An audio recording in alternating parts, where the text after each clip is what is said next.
LEGO Star Wars The Skywalker Saga looks like it'll be the best, most detailed LEGO game ever created. But unfortunately, you might have already heard the news, it's been delayed until spring 2021, meaning it won't release until March at the earliest. I'm sure lots of people are disappointed about this, but at the same time, I don't think this is such a bad thing. The reason I think this is so interesting is because TT Games, the developers, or Warner Brothers Games, the publishers, haven't actually explicitly come out and said why they've pushed it back. At the time of making this video, there's no actual mention of this. No mention that the game has been delayed, apart from the new gameplay trailer and a website saying spring 2021, which is the new projected release window.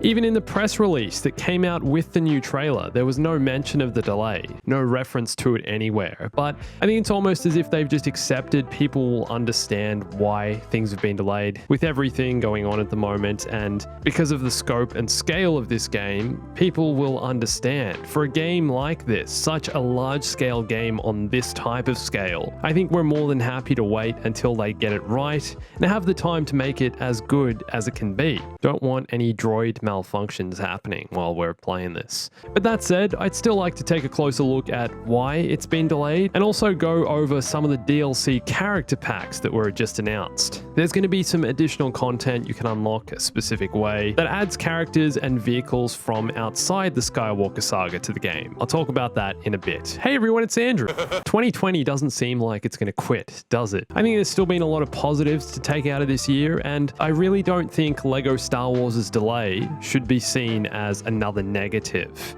I think it's highly likely the reason this game has been pushed back is because of what's going on around the world at the moment, something that's affecting everyone, and the gaming industry is no exception to that. TT Games offices are based in Maidenhead, England, about an hour from London, so it's safe to say that most of the game's development in 2020 has been done remotely by the developers from their own homes. And I'm sure most of you have also experienced this transition, how strange or slow it's been at times this year, how much of an adjustment it's been for everyone. I'm just thinking back now to when people were saying they thought the new game would release just after The Rise of Skywalker in late 2019, and now it won't release until a year and a half later after that first projected date. Remember, it was at E3 2019, over a year ago, that this game was first announced. We got the opening reveal trailer, and since then so little has been revealed about this game. So glad we have a little bit of gameplay now, but man, it's been a tough wait.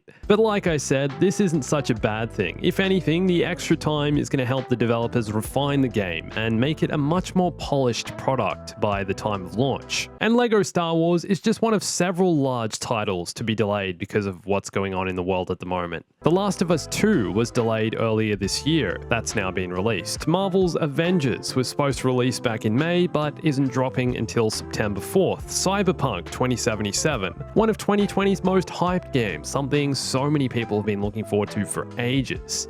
A few months ago, this game was delayed for a second time. It now has a planned release for November 19th. Dying Light 2, which feels like it's been in production for years and years, has been delayed indefinitely with no planned release. That game was supposed to come out in spring 2020. Another big one, Halo Infinite, has been pushed back to 2021. The aptly titled Rainbow Six Quarantine, the next game in the Rainbow Six series, was another game that was supposed to be out by now, and now is supposed to come out sometime in the next year. Watch Dogs Legion had a planned release of March 6, 2020, but now isn't releasing until October 29th, 2020. And Deathloop, a new title which was supposed to be one of the PS5's release titles, has been pushed back to 2021. And speaking of the PS5 and the next gen, it'll be interesting to see how the hardware developers working on the PS5 and Xbox Series X at Sony and Microsoft respectively have handled working on the final stages of the new consoles remotely from home. I'm curious to know whether both consoles are being rushed out the door to compete with one another. Both of course have been in development for years and years now, but no one expected 2020 to go as it has. And you'd have to think both Sony Sony and Microsoft won't want to push their console releases back. They're both competing with one another, so if one console's delayed, the other will reap the benefits of an unrivaled, uncompetitive release. These things need to release together as history goes. But what's interesting is that neither Sony or Microsoft are yet to announce an official release date for either console. Both are still slated for the loose holiday release, probably available in either November or December, and it's hard to see either being pushed back beyond the holidays, as you feel both get most of their sales when people are spending money on gifts right before the holidays, but I do find it kind of interesting that neither have an actual announced release date. It'll be interesting to watch the launch of each of these and whether there'll be a lot of bugs, things that need fixing, but hopefully things go smoothly. Hopefully there's no more yellow light of death this time around. Okay, back to LEGO, and I just want to talk about the DLC character packs that come with the Deluxe Edition. If you purchase the Deluxe Edition of LEGO Star Wars: The Skywalker Saga, you'll unlock these character packs that will add characters to the game that aren't part of the Skywalker Saga, but instead the films and TV shows around it, and that slot into and around the Skywalker timeline. We already know there'll be some exclusive codes you can use to unlock vehicles and characters in the game if you've purchased some of the real-life LEGO sets. If the past is anything to go by, the codes will be universal, fingers crossed this is still a thing, and anyone with the code will be able to unlock the content. So people will just share the codes online and we'll all be able to unlock the content. Some of these include the Resistance ITS transport, the Mandalorian's Razor Crest, the 501st Legion clones pack, the AAT, the Knights of Ren transport ship,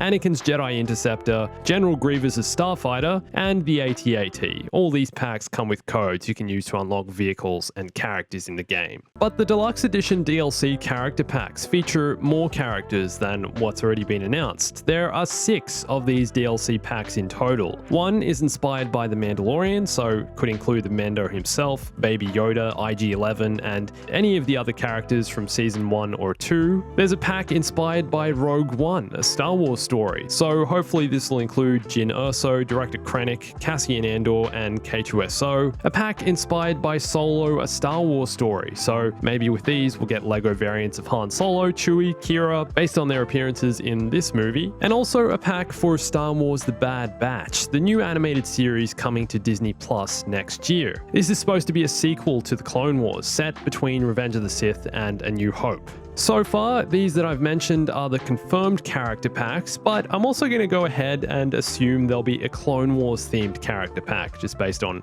how popular the Clone Wars is. Ahsoka Tano might already come with the AAT LEGO set, but maybe there'll be more Clone Wars characters included. Hopefully we'll get Captain Rex and a bunch of others. And possibly also a pack inspired by Star Wars Rebels. I think this would also make sense, with Ezra Bridger, Kanan Jarrus, Hera Syndulla, Sabine Wren, and more. Feels like TT Games are trying to build the all-encompassing Star Wars game we've all dreamed of with the open world, so wouldn't be surprised to see all these characters included. Overall, I'm glad the developers are taking the extra time needed to get the game right. Just think, if development was rushed and the game was released this year and it didn't live up to the hype, if it was buggy or had other issues, lack of content, it'd be massively disappointing. So I really think the delay is a good thing. I really think this game will be something to remember. I'm glad they're taking that extra time. But what do you think of the delay? Is this a good thing? And what other character packs would you like to see included as DLC?